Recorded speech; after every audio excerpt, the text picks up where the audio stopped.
What is up, my friends? Good morning, and welcome to Own Your Dyslexia, our live webinar that we have for turning dyslexia into your greatest advantage. I am very excited to be here and to be your host today. I am Coach Willie Blake, and I want to tell you a little bit about why this came about.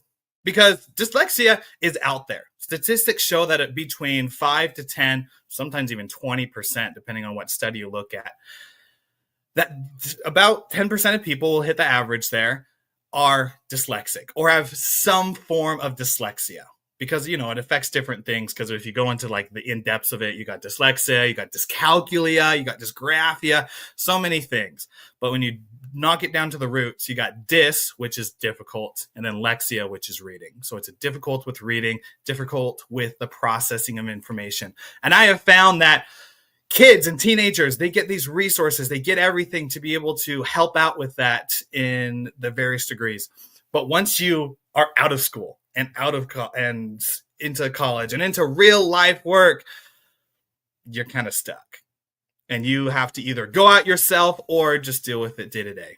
And I realized that we shouldn't be doing that. There should be more resources out there for individuals who are adults that have dyslexics. And so I created this webinar specifically to bring professionals, bring individuals who have dyslexia that are out in the workspace, as well as people who work with dyslexics, to come on a panel to be able to answer your questions, to be able to talk about life as a dyslexic and what we can do, the tips and tricks to be able to make it go forward.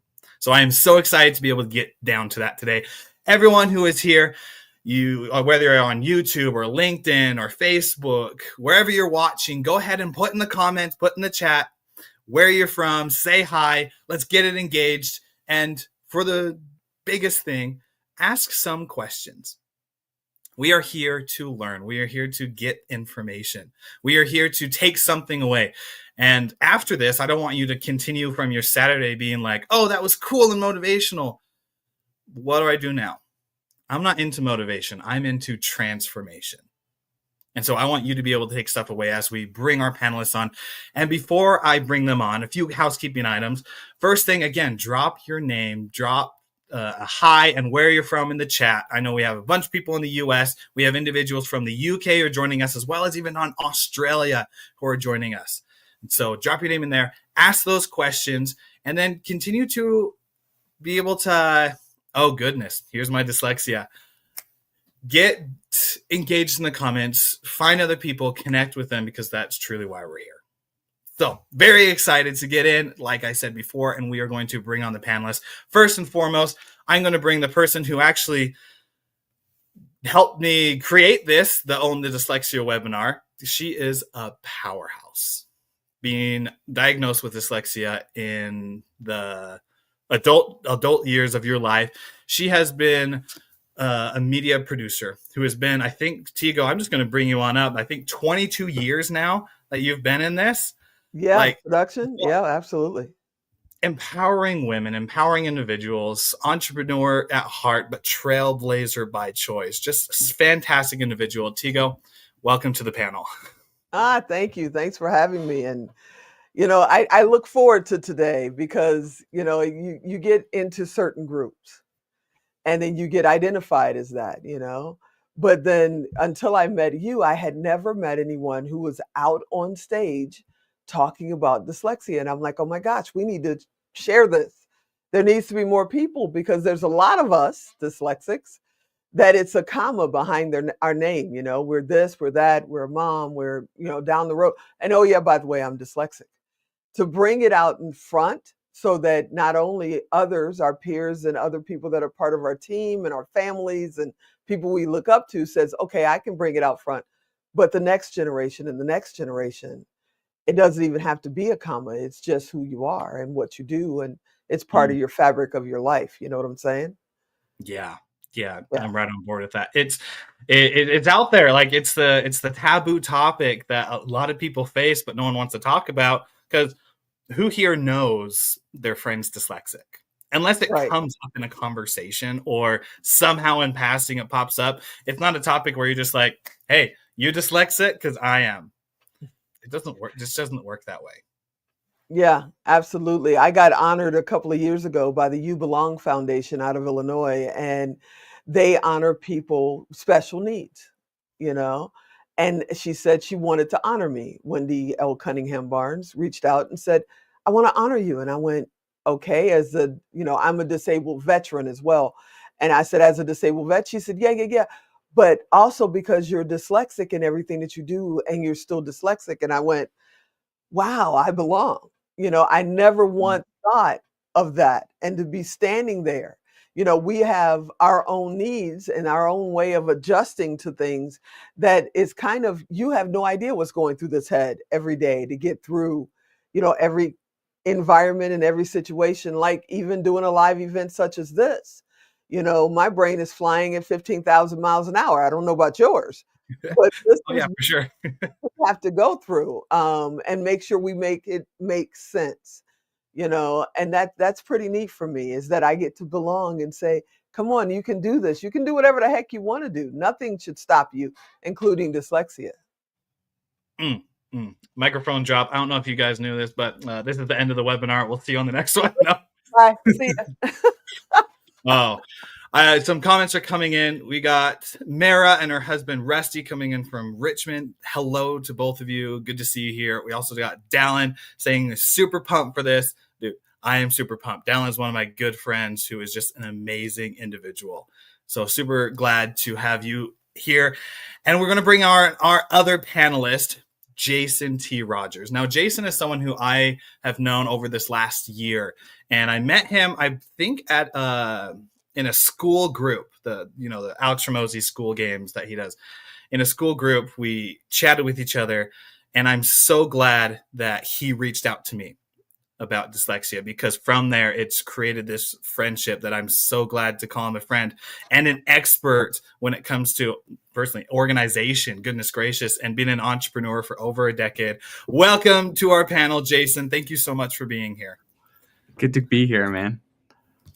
Oh, should we just jump right into it? Can we just Yeah, jump right into it? absolutely. First thing I want to do is just briefly for a minute or two. I want each of us to share kind of our story with dyslexia. I want us to, when we were diagnosed, because I know Tigo and I have very different, not the spectrum, on different timelines of when we were diagnosed and found it out. When we're diagnosed, as well as kind of like what it's done for us in the meantime. And Tigo, I'd love to start out with you. Of course, just throw me in the deep end. What is wrong with you, man? Oh, Tigo, I know you are prepared. More than anyone, I know you are prepared.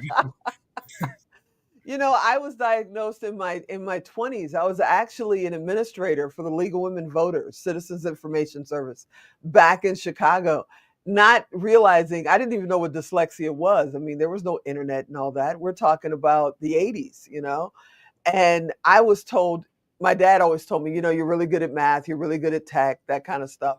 So you can't read that well. So what? You can't be perfect at everything. So that's what I left it as. But for me, my dyslexia is a little different. I don't see things backwards or anything like that. When I'm tired, I don't see spaces. So reading a book is almost next to impossible for me, because if I'm tired, or even when I try to read a book, the letters don't have spaces between the words. And I thought that's how everybody saw it. I had no idea that you guys could see spaces. What? And I got this, I got diagnosed. Somebody told me at my job, I think you're dyslexic. And I'm like, what's that? It was the 80s. Nobody I knew was talking about dyslexia. And I said, okay. And I went to, got tested and did this and did that. And, thought my eyes were failing me. We went through the mountaintop for this thing and got told, yeah, you have a very rare form of dyslexia in the sense that you do not see spaces when your eyes are tired. And I went, wait, you see spaces. Wow. So I went through all kinds of like treatments and trainings and things of that sort to kind of teach myself to stay focused, which has helped me over the years in business and everything to stay focused. Because if I can stay focused, then I can read a book. And it took me 6 months. I'll never forget this. Took me 6 months. It was 1989 when I finished my first ever book. And it was I, Tina, the Tina Turner story. And my friends threw a party and we all dressed up like characters from Tina Turner, and it was the most funniest thing ever. But we had a party about it because it was the first book I had ever read from cover to cover, ever. Mm. And then a little thing called the internet and computers came out and all of that kind of stuff. And when I'm on a computer screen, I can turn the brightness up. You guys are too young to realize when floppy disks were around, the screen was black and you had green letters going all over the place. So that didn't help me at all.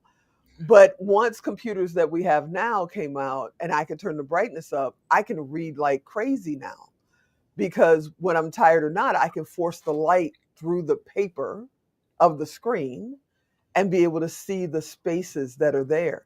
But then send me a book. I love it when authors give me books. I literally have somebody in my family or my team read it, give me the highlights, and then I'll go get the audiobook once it's out and listen to it on 2 times speed, because there's no way I'm going to be able to read this book, just go sit in a corner or whatever. And I've always been jealous of the people on the trains and the buses or sitting on a plane, and they're just sitting there with their little light and they're, oh my goodness, how do you do that? I want to do that so bad. How do you do it? But that's my story. Oh, it's I've heard of it before, but for some reason I didn't remember it until you brought it up, that you have other people summarize it for you. Yeah. That's so ingenious. Because why do we read books? Well, self-help books. We read self-help books to learn something, to get their lessons out of it. Yeah. So if we don't want to use the time to read it for hours, have someone else read it, or I guess you could put it through ChatGPT or something, and then just send you the highlights. That is ingenious. Oh yeah, with AI, because now I'm a certified prompt engineer. I'm a techie at heart. I program in 19 languages. So it's like with AI, I've written complete prompts that I don't even have to give it to a team member anymore. Like 30 seconds later, the book is highlighted. I've gotten my calls to action. All that stuff is done. And I'm like, okay, let's go, ready to go. Technology is awesome, man. Oh, technology is awesome. So cool. Jason, before I have you go, just for reminders for people who are watching, I said ask questions, and that might have been so broad you might not know what to ask. But the questions you want to ask things that you are curious about when it comes to dyslexia. Things that you have wondered throughout the ages of when you've been alive, of like when it applies to your personal life or your relationships. What questions do you have? Your work and your career, maybe finances. What questions pop up that are related to that? Or for those of you who are watching that have younger kids or siblings who are dyslexic, what are some questions you have there that might jog your memories as we go and answer some questions? Jason, I'd love to hear from you. Oh, Jigo, you got something? I just want to say that if you think someone has dyslexia, maybe they're wondering what the signs are. Like for me, nobody knew what the signs were, so nobody even mentioned it till I was in my 20s, like I mentioned. So if you think somebody might, or if you think you might want to ask what the signs are. Okay, now I'm done. Hi, Jason. Hello. How's it going, everyone? My story. I was diagnosed as a kid with ADHD, but I also struggled. It wasn't until I was married that I was diagnosed with dyslexia. I would struggle with reading, and ultimately get my sisters to read to me because they loved to read, and a lot of things that they were interested in, I happened to be interested in too. So that's how I got through all the Harry Potter books. And in fact, it was through Harry Potter that I learned to enjoy reading, because I remember this one time where we were traveling across country, and all my sisters, I have 4 of them, got they couldn't speak anymore because they were talking too much. And we was at this crucial point in the book 4, and I had to figure out what was next. So I forced myself to read, and got through the book. That's awesome. And anyway, yeah. I'm not quite sure what else to share about my dyslexia. I know. Yeah. Like how has it affected your career? Like as you've been an adult, because you were diagnosed when you were married, and like as you've been in your career and entrepreneurship for over a decade, how has it played into that? It's mostly changed a lot of the way I manage things. So when I was in college, I I ended up not even worrying about getting the textbooks. I would just do a lot of Googling, to find the answers. Just because it's a lot easier to read something on screens, and also uh, I use Mac, and I know Windows has a feature too, but Mac has it's integrated where you can just highlight anything and have it read to you. Hi, this is Jason's computer reading text to you. So, and it's like really nice. So I'll look it up on my computer and just highlight and have it read to me, and anything and everything. That's how I'd get through a lot of content. That and Audible books, Audible's podcast. That's how I go through things. I'm with you. That Audible saved my life in reading. Yeah, mine too. Yeah. Like it was back when, I guess I'll go into my story quick. I was diagnosed differently. I was diagnosed when it was like first or second grade. They sent me to a classroom with all the other kids, had me go up to a table, and there was this, I assume it was a mom, gave me this paper to read. And it was like giving a Harry Potter novel to a first grader to try to read it. I was stumbling over words. I had no clue what was going on. And by the end of it, they just said, thank you, and let me go my way. To then, which a year after, found out I was dyslexic. And it was like from there, I'm glad we caught it early because my wonderful parents, they said that they're watching. Hey, parents, thanks for helping me out. Because as I grew up, they helped me in different ways for my siblings. When it came to reading, to where they gave me time. Sometimes they would just let me enjoy holding the book upside down and attempting to read. But it was just like from there going up, it was difficult to read in general because the words were getting blurry and sometimes I'd mix up two letters. But then Audible came up when a friend's like, hey, have you heard of Audible? I said, no. He said, yeah, all these books that you're reading. And this was when I was trying to go from 1 to 12 to reading 50 books in a year. They're in audio form and you can just listen to it. And that's when I turned my car into a library. That's when I started listening to more books. And I still read paper because there's scientific benefits from reading a paperback. But most of the books I listen to now. And I think that's with all dyslexics. We can listen better, or at least most dyslexics. I don't know about you two. I'd love to hear. Is listening better for you? Absolutely, for me. Yeah. I have to listen to something multiple times before I can like really retain it. So I'll go through a book about 3 to 4 times before I move on to another one. Oh, wow. Okay. That's interesting. For me, it's go ahead, Tigo. for me, it's I listen to it on 2 times speed. So when people speak at normal pace, I'm sitting there going, how do I turn them faster? Because I listen to the books on 2 times speed. But because of the way my mind works, I tell everybody, I kid about, I used to have a photographic memory and now it takes pictures from time to time. And it's like the book will play back when I'm laying down or when I'm sleeping or whatever. My mind plays it again. So I don't listen to it multiple times, like physically play it, but my head plays it anyway. And I'll be driving, from here to LA or something, and a book I listened to a month ago will play back in my head and I'll just listen to it again. So it's a little bit different. Wow, that's awesome. Interesting. That's talented. Jason, when you said you read a couple, like you read it over and over again until you get it and then move on, I'm sitting there being like, I'll read a page and I might zone out. It's a good chance I'll zone out. And then by the end of the page, I'll think in my head, well, I didn't learn anything on that page. And if it was important, it would have stood out and I would just keep reading the book forward. So it's so interesting.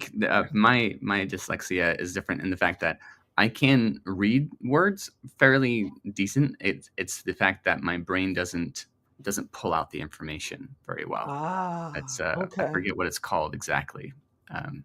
But it's like I can't tell you what it just said. I could read it to you, but I can't I can't then turn around and say, oh, this is what it meant. And when I'm really tired, it gets bad. Yeah, I can agree with that for sure. Seems like a common theme. Whenever we get tired, yeah, it happens. Dyslexia gets bad. I just realized my screen, my background is backwards. I don't know if you guys noticed that. No, just on your side. On our side, it's not. Oh, okay, good. Yeah, It's mirrored. You look Yeah, good on you're our side. fine. Yeah, Okay, you're cool. fine. It's just mirrored. That's a StreamYard thing. Yeah, don't worry. You're not backwards. We would have told you. I would have told you for sure. I would have told you. But I do have a question though. I actually have two questions. One question is, do you find when you read things, especially like posts and stuff, because we're getting hit with stuff all day long on social media, do you find you skip words or you fill in words that because of how you thought this post was going to go? Oh yeah. And then you go back and read it and go, wait a minute, that didn't say that. Do you ever go through that? Oh, all the time. Yeah. Yes.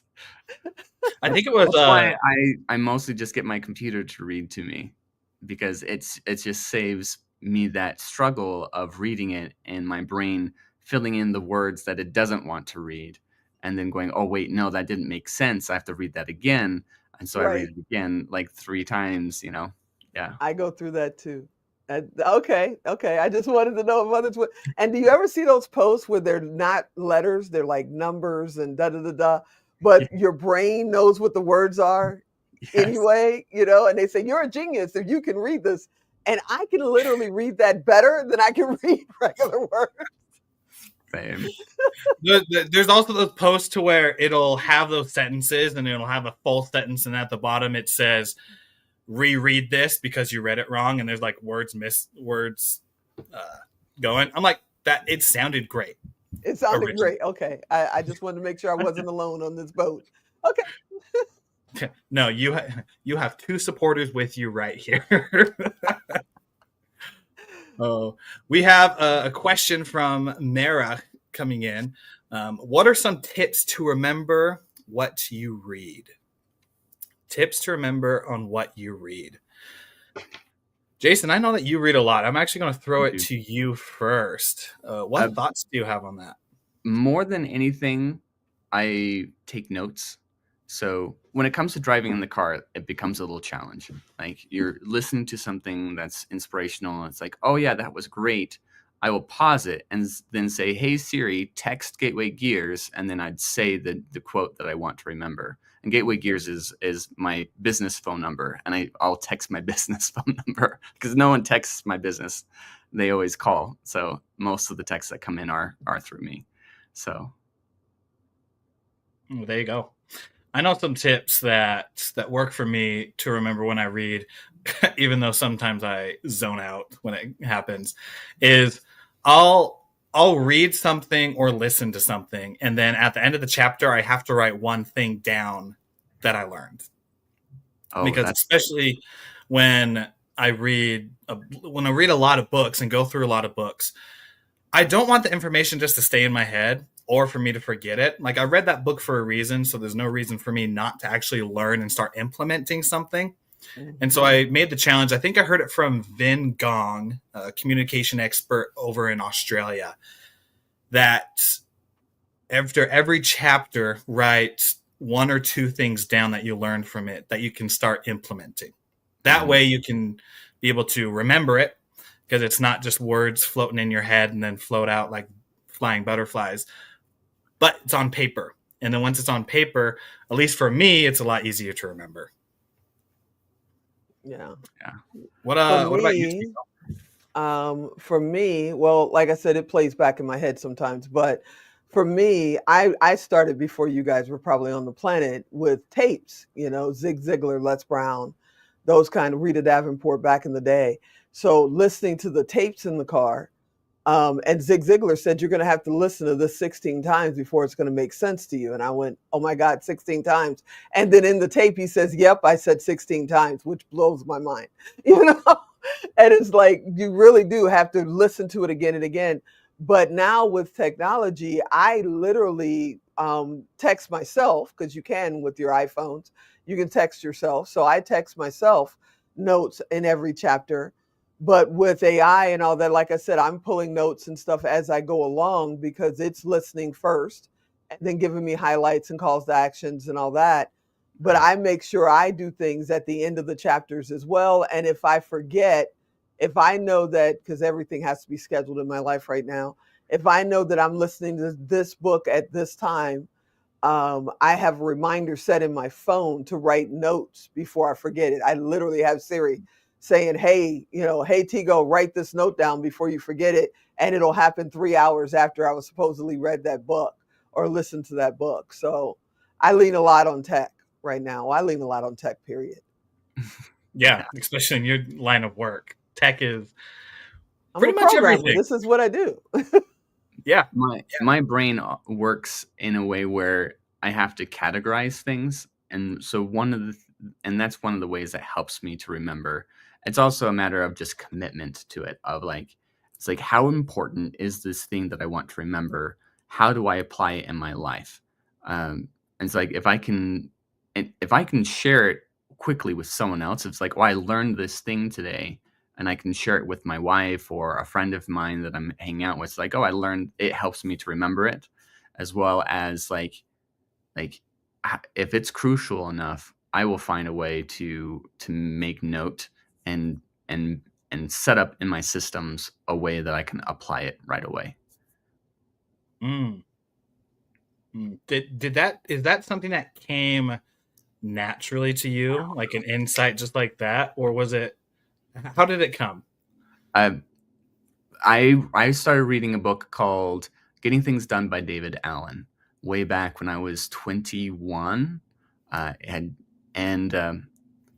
had started reading it because I realized I was so scatterbrained with everything that I was trying to do with my life. I wanted to do so many different things, so many big dreams, and I realized that I start a lot but never finish.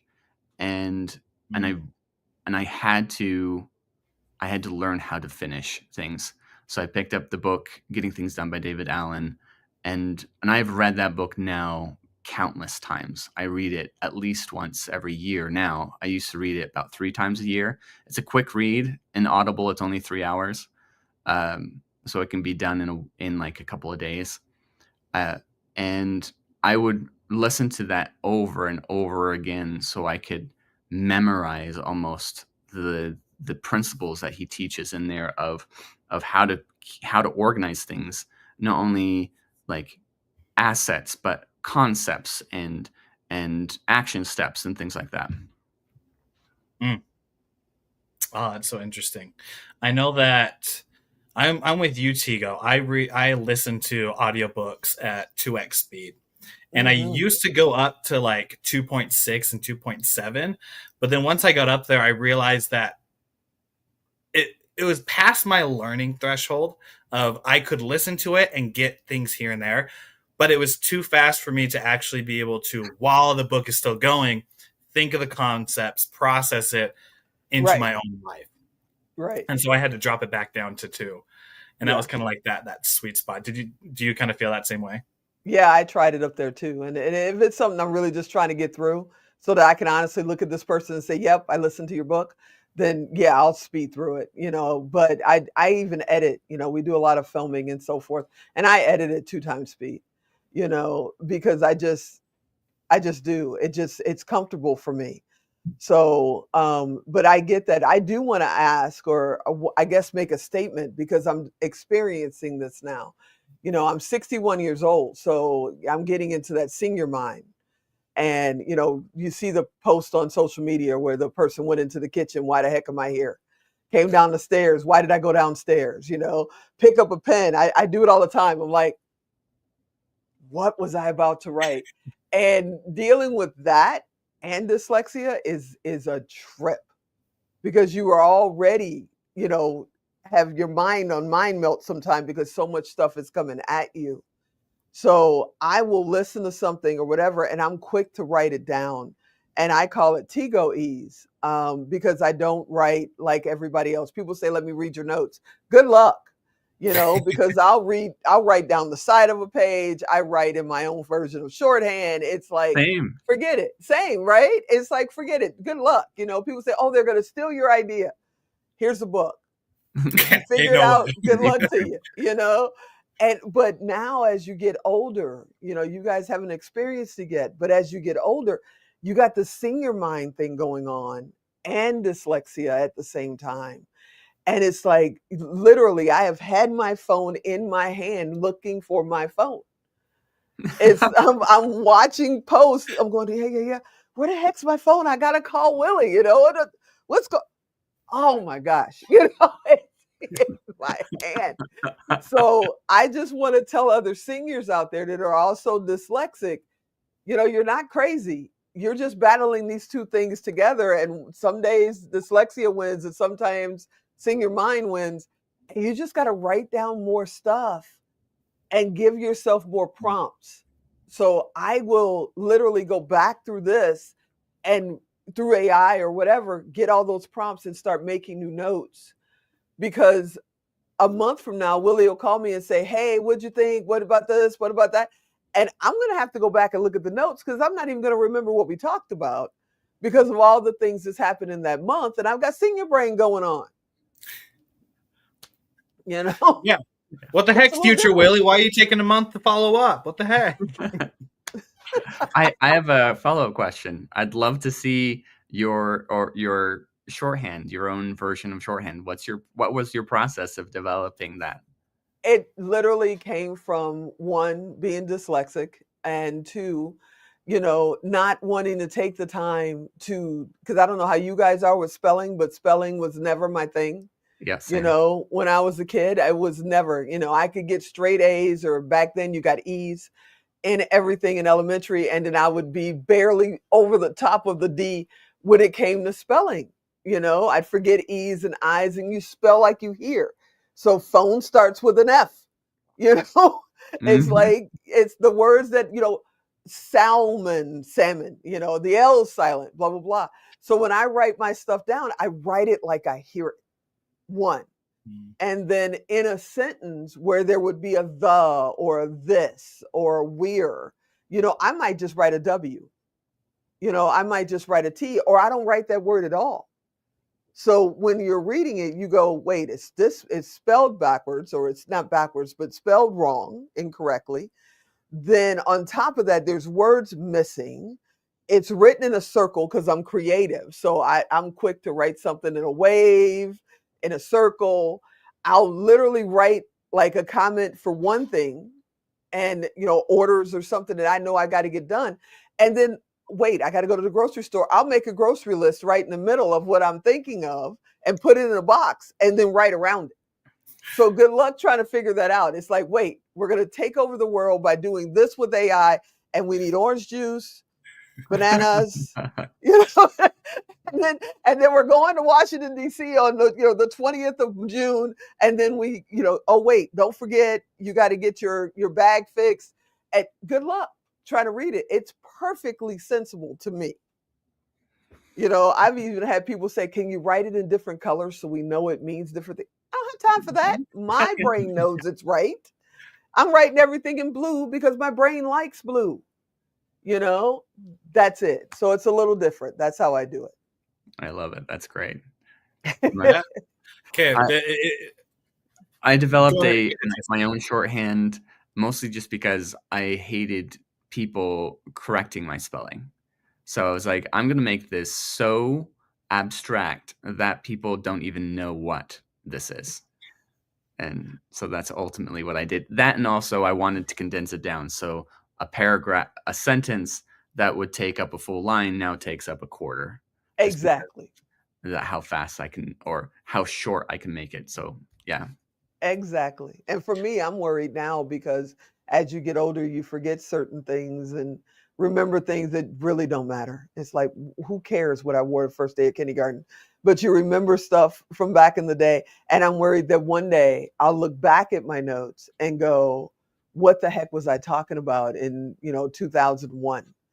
Because I won't remember what that was, or how I did that. So it's interesting. Now I'm trying to convert some certain things to audio and sitting on camera and literally just leaving notes for myself in case I get to 100 years old and I can't remember the journey. I've told myself the journey.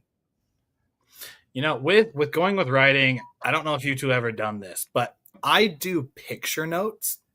I like What that. I do is, if someone's giving a speech or something, my notebook is literally pictures of whatever they're talking about. There might be words to help like connect dots, but it'll be like if they're talking about, I don't know why they'd be talking about a scroll, but like a scroll of like the top or success points of the top 3 things to do. I'll draw a scroll, right? Top 3 success, write the 3 bullet points, and like it's the visual of these 3 things are needing to do. And if it starts getting slower, then I'll start drawing the person to help my memory just connect the dots. Do either of you do it that way, or am I just like solo over here? I used to, as a kid, just to keep me entertained. I used to doodle. I do a lot of symbols. Like that's one Symbols of I do. my shorthands where I have a lot of symbols that represent certain things. That way, it really condenses everything down. Yeah, for me, you're a talented dude. I can draw stick people of all sizes, Snoopy, Charlie Brown, and Garfield. That's it. That's all I can draw. So, but I do symbols as well. Yeah, symbols help me a lot. Okay. Do you guys? I have a question for you. Okay. For you, Jason. Have you found different foods help you or hurt you? It's a good question. I don't That's think I've an ever awesome thought about that question. before. There's some foods out there for me that heavily interfere with my ability to remember and my emotions. Like the Lay's potato chips that have like any type of flavoring on them will cause me anxiety. Or Oh, wow. or if I have too much milk, it will cause fogginess in the brain where I can't finish a sentence half the time. Or I just can't process things fast enough very quickly. I'm just like fogged. Things like that. Have you found that? The only thing I could think of is grease and cheese. Whenever I have things that I'm thinking of like Little Caesar's pizza. That's what came up. Whenever I have things that are greasy and that are either greasy or are greasy mixed with cheese, my energy drops quick. And when that happens, I notice that my processing power slows down like quite a bit to where it'll take me longer to do things. I don't just, with dyslexia, I also have, I'm going to butcher it, audio processing disorder. So when other audio things are going around me, I get it's easier to be distracted by them. Kids running, my wife needing something from me, music or something like that going on.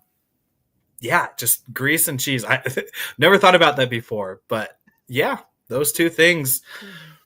I need to stop eating Little Caesars. That's the point that I'm trying to make.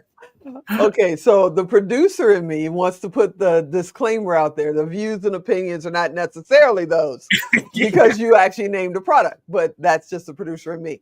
For me, I never thought about it being food, that there's certain foods that can do that. But I can tell you, I cannot eat dark chocolate. It literally makes me just angry for some reason. Everything irritates me. And when I've eaten dark chocolate, I can't read whatsoever. I've tried. Somebody's given me just a business card or something. I can't even see it. So there's something about dark chocolate to the point where a good friend of mine, one of my mentors who passed last year, used to make this amazing, just want to slap yourself, dark chocolate cake. And my family called her and said, if you don't stop making that cake and giving it to her, she's going to stay at your house for the day until she gets over whatever this is. Because it would just be, do you want dinner? Why? Is it dinner time? It would make me so angry. But other than that, I have no idea. Now I'm going to be paying attention. Interesting. Yeah. I want to know Yeah. now. Yeah, I'm gonna start. Maybe I'll do like a food journal or something. Yeah, I want to know. Yeah, same. My wife, she was having some issues with her eye. We went to the doctor, and it was some inflammation. Long story short, she went on it's a diet. It's called an elimination diet, where you basically go down to the very basics. And she took me on the road with her on this. Where it's like, you're coming on the diet with me, and we, at the beginning, for the first 30 days, we were only eating fruits, vegetables, and meats, and like no nuts, no, like nothing else. And even within those three elements, it had to be, there's some things that we still couldn't eat, like eggs. And for the first 30 days, super hard. And then after that, you introduce one thing every 3 days, and to see how the body reacts to it. And it opened up my eyes even more. Like, I was aware of a number of things, but then it helped me realize even more of things, that my body reacts to things in different ways. I encourage it. It's the hardest thing I've ever done, but I encourage it. I know they did something like that with my youngest grandson, because they couldn't figure out what he was allergic to. And they were like, we're just going to have to take it back. He's 5. He's going to be 6 in a couple of months. Thinks he's 25. But they took him back to the basics, and then one thing after another to figure out what he was allergic to. So yeah, I have to try that. Thanks for that tip. I'm going to try that. I'm going to try it. If it's that hard, I may not do it, but I'm going to try it. Try it. Mara has something along those food things of, how does caffeine affect your dyslexia? I have to turn it to both of you, because I personally don't drink any caffeine. Stopped when I was 20 because I was very much in love with Dr. Pepper and drank way too much when I was 19. So I just kind of cold cut it. So I'll turn it to you. How does caffeine affect your dyslexia? Oh, it helps me focus, but I think that's more ADHD than dyslexia. I don't do caffeine either, except on rare occasions where it's like, I really need to focus on this thing throughout the night. So I'll drink some caffeine and focus. For me, I don't do a lot of caffeine anymore, but I do have my coffee in the morning. It's just in my 40s, for some reason, I didn't drink coffee at all. And then a friend was selling coffee through a network marketing thing, and I said, okay, I'll do it. And now I'm really mad at her, because I have to drink coffee every morning for the last 15 years or so.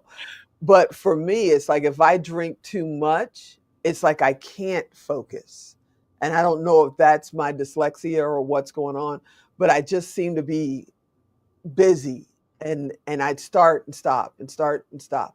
And I've learned to just, 1, drink less coffee in the morning. 2, if I have a moment like that, because it would really frustrate me, especially since we're always on deadlines, I go walk or something so I can get that caffeine down and get back to being focused. But a little bit of caffeine helps me focus. Too much caffeine, I'm all over the place. That's good to know. Interesting. Yeah. Cool. That's interesting. A wonderful good friend of mine asked another question. Jason T. Rogers. Let's jump into it. How has dyslexia ever affected your self-esteem or confidence? Fantastic question. I'd love to start this one out, because a story pops into my head with when I grew up and knew I was dyslexic. I was just a kid and didn't think about it. But now, like, hindsight 2020, I realized that my friends were staying a little bit away from me, thought dyslexia was contagious.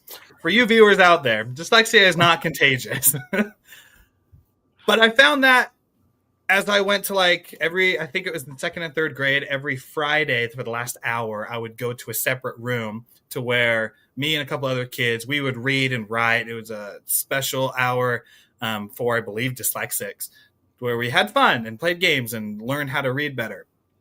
But I remember my friends kind of pushing it away. And so it affected my confidence a lot when it came to that. And my self-esteem, as I continued to grow older, was shot, especially when I would be walking down the hallway in high school after lunch, and my friends would walk into the English honors classes, and I'd just have to stand there and then walk down a couple more doors to the English class and be like, I'm stuck here with with kids who don't want to learn, don't want to do anything at school, and I felt like I was out of place. And so it affected a lot of things. But from that hindsight also, I've also realized that it was the how society looked at it and how I interpreted it. Because now I see it as a superpower. I see it as one of the greatest advantages in the world because we are so much more creative, so much more empathetic. We big picture thinking, easy at problem solving and thinking of different solutions because we had to our entire life. Like there's so many things that go into it now. And so with that confidence and with that self-esteem, it depends on where you look. And I just throw that as the last thing of like, figure out where you look. I think it was Henry Ford that said, whether you believe you can or you can't, you're right. Yeah, you're right. You believe that you can't, it ain't going to happen. If you believe that you can, it's limitless. Yeah. What about you two with dyslexia and self-esteem and confidence? For me, I love that quote. I've said that quote a lot. There are some things out there that I struggle with so much that even if I believed, it still didn't happen, you know? Like I've growing up, I loved learning, but I was homeschooled for the beginning part, and then I was introduced to school, and I struggled through most of it.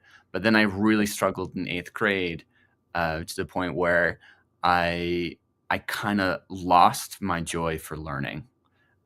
I just didn't care anymore. I didn't care about what they wanted me to learn. I didn't care about anything, you know. I wasn't. I felt like a goth kid on the inside, you know. Where it's like, oh, and like all dark inside, and ultimately I had to find that joy in learning in my own way and develop my own systems to help me remember and implement what I wanted to learn ultimately. I no longer cared what other people wanted me to learn. And that was in my teenager years. I was like, I don't care anymore about what you think I need to learn. So, you know, for me, it tore my self-esteem apart, but I didn't know what it was when I was a kid because I didn't know I was dyslexic. And I have a pretty unique story. We all do, but my parents were older when they adopted me in their 40s. And they were literally sharecroppers when they were kids in Mississippi and Arkansas. So brilliant people, but didn't have a lot of education. So my dad was quick to put a pin in it, as he would say. So if I was good at something, I was good at it. If I wasn't, don't worry about it, just keep going. So I remember, you know, back in the day when we had records and, you know, people would say, hey, put another record on.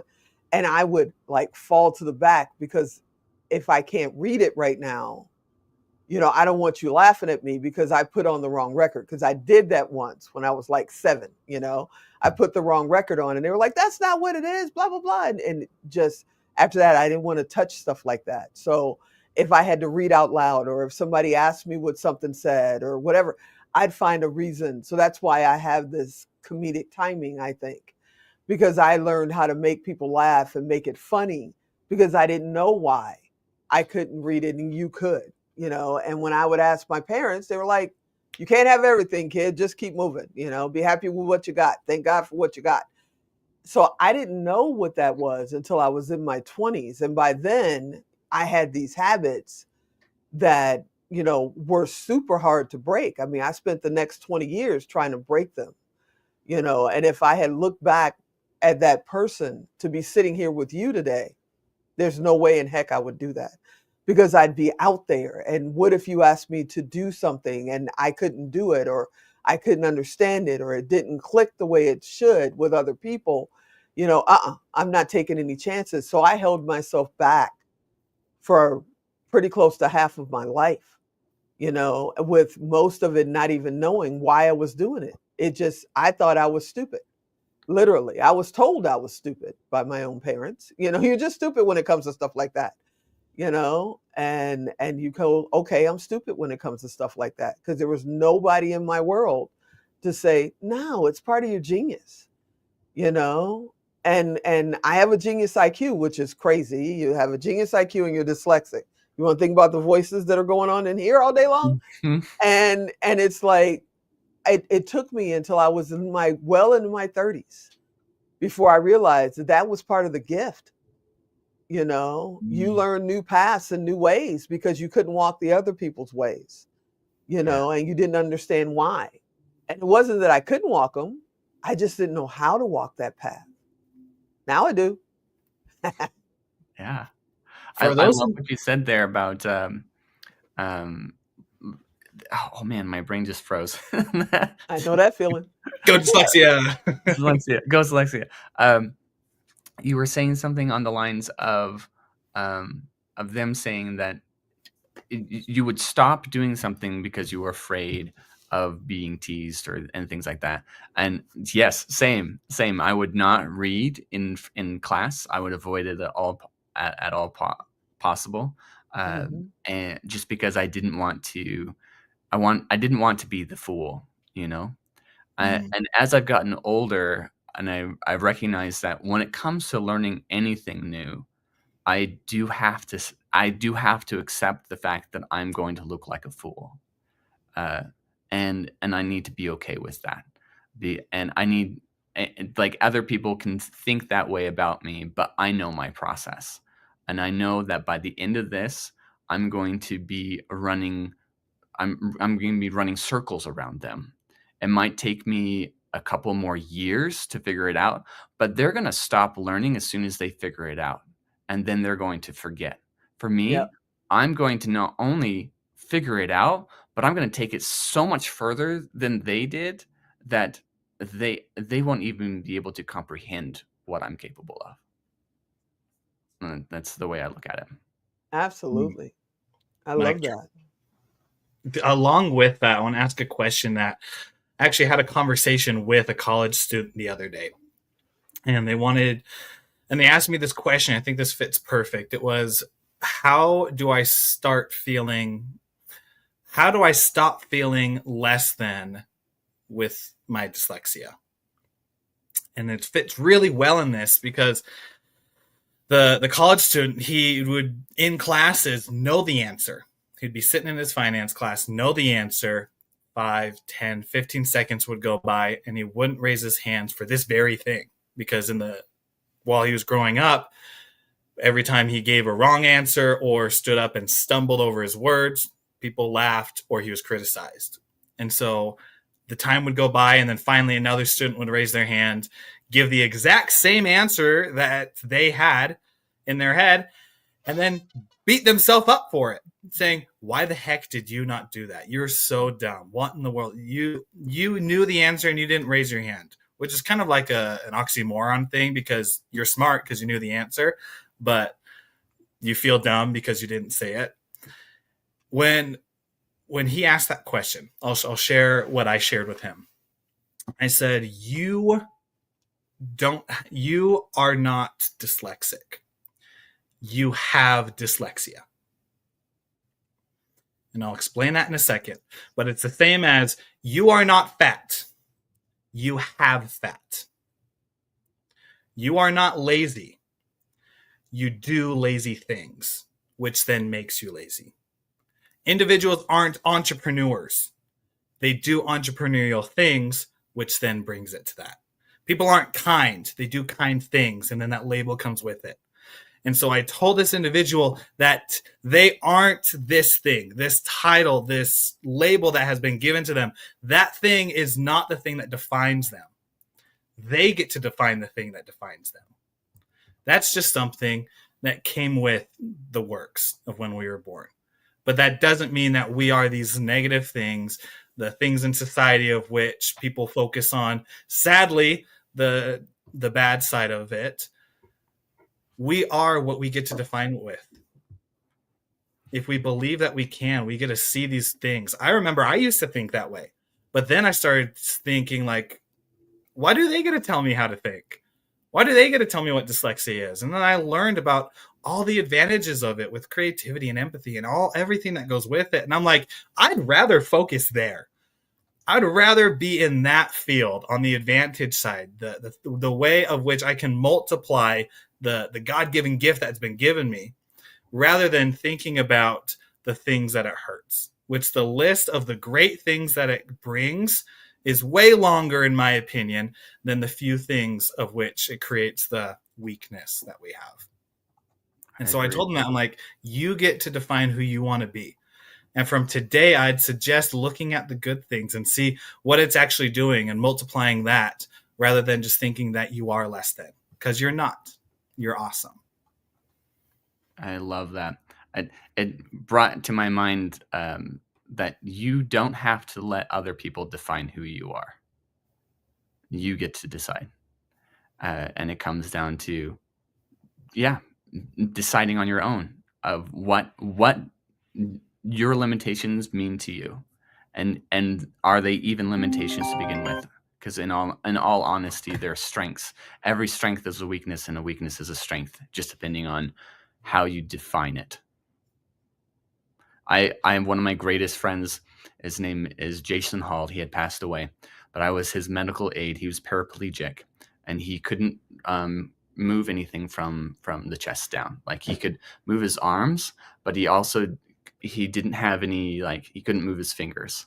So, and he became dyslexia when he was I'm not dyslexia was paralyzed when he was in his teenager years, and he turned that into a strength in the fact that because he could not do anything like anything physical, he focused on speaking.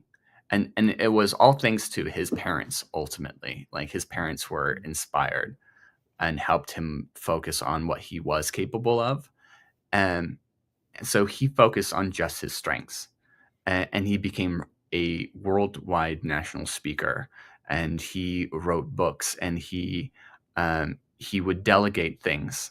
Like, that's one of the things for me as a medical aide. I would help him get ready in the morning and keep things organized for him. I would mow his lawn. I would do all these other things, which meant that he didn't have to do those things. He could focus on just his genius. Versus me, where I am capable of so many things that I find myself doing pointless stuff all the time. And it has taken me years to find out what my zone of genius is and to stay focused on it. Versus for him, it was a narrow amount of things that he was really good at, and he became really good at those things, and he turned that into a strength, where he delegated everything else. Like now, because of him, I recognize that, where it's like, I need to delegate all these things that, yes, I'm capable of doing them, but they keep me from my zone of genius. And if I can delegate them off and focus on the things that I really love and I'm really good at, then I can make more of my life. Anyway, yeah. Yeah.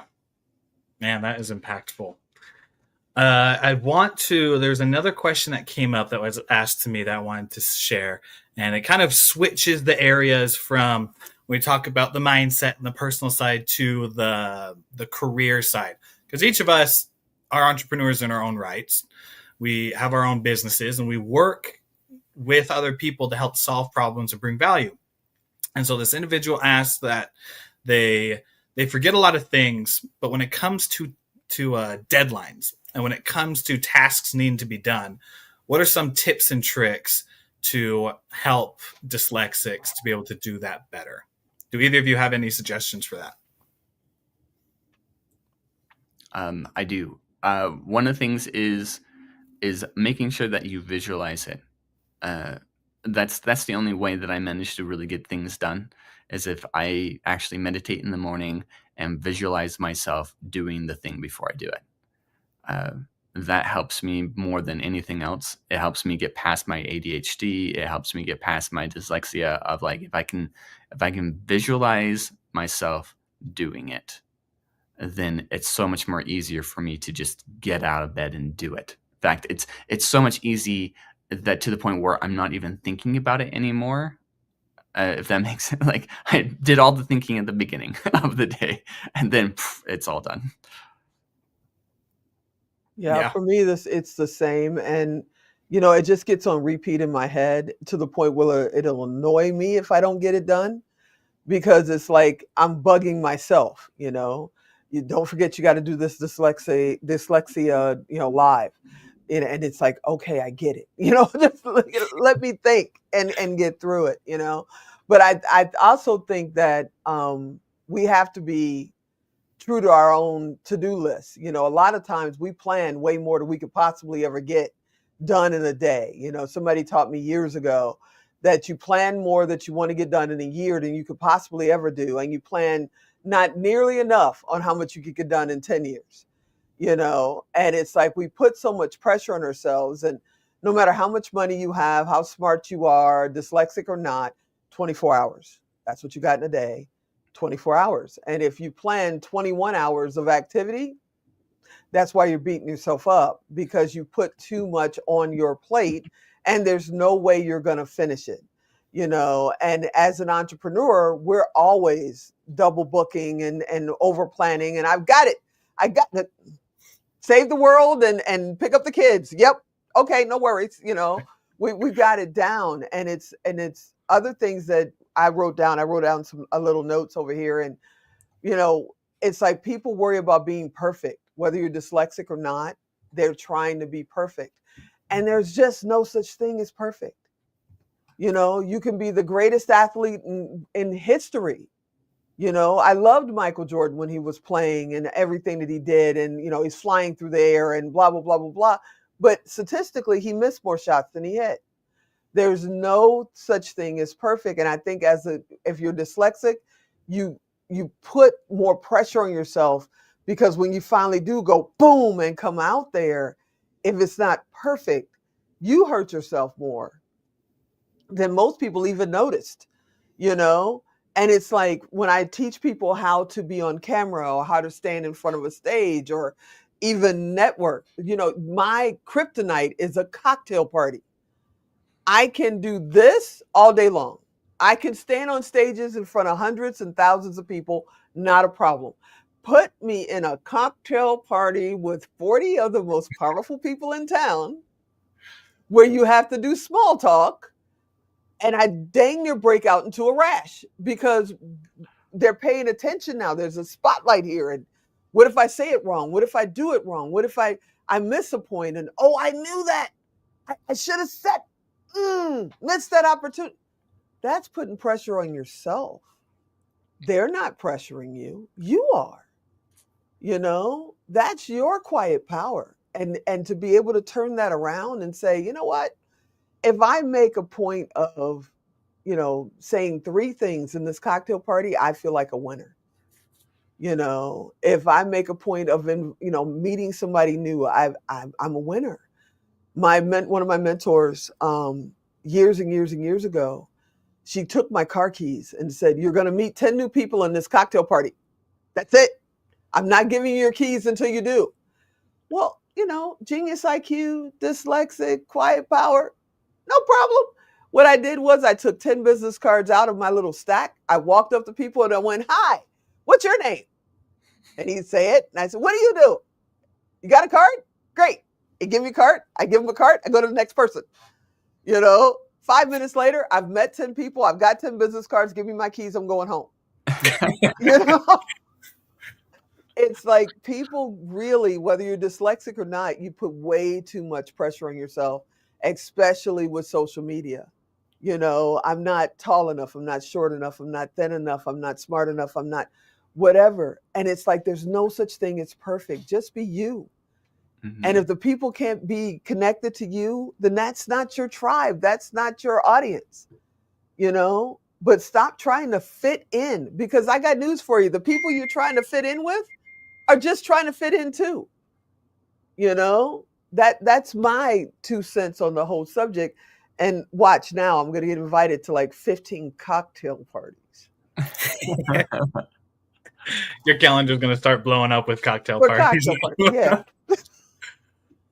yeah. Two things when you were sharing that came to my mind. It's so interesting that we really do put a lot of pressure on ourselves, and especially, just dyslexia aside, just entrepreneurs, people who are wanting to grow, be the top in their business, people who just want to be better.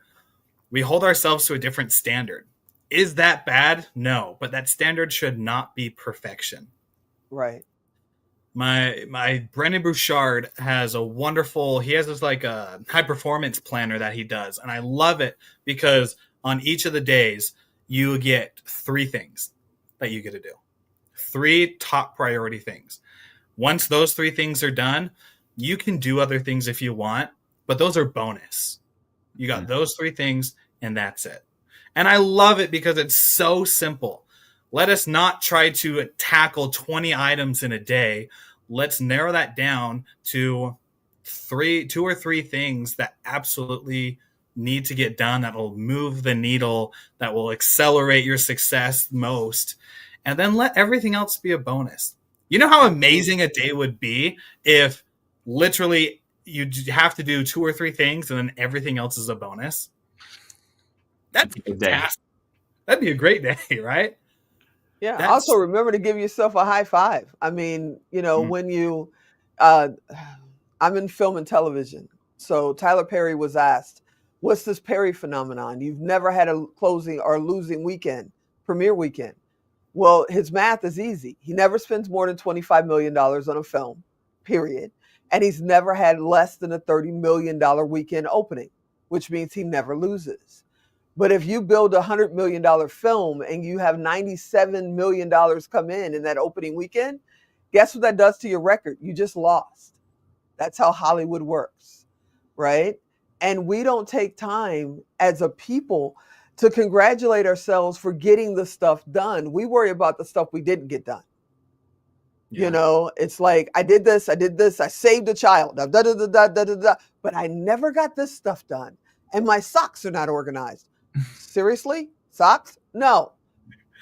Give yourself a high five on the things that you did get accomplished, because a lot of times the things that we get done, especially entrepreneurs, that we get done, others who working 9-to-5s and dream of starting their own business are too scared to even start it.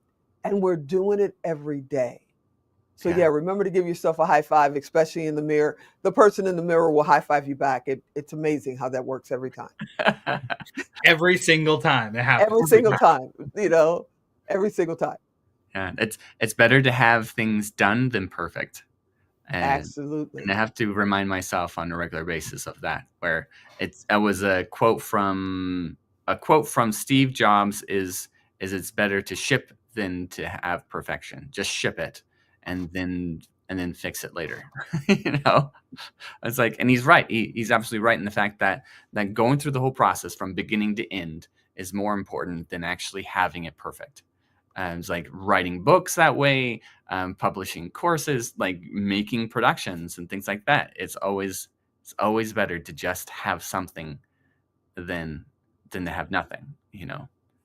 Yeah. That makes me think, how many people I know a ton. I'm pretty sure you guys know a ton too, that never do their launches. They never start their shows. They never get on stages. They never write their books because they're not perfect. But everything that they're using, computers, phones, cars, have recalls all the time. All the time. And nobody says, that's it. I'm never touching an Apple again. I will never, ever touch an iPhone because they sent me an update to get bugs out. We don't think anything like that. These are $1 trillion companies, basically. They're knocking on $1 trillion door.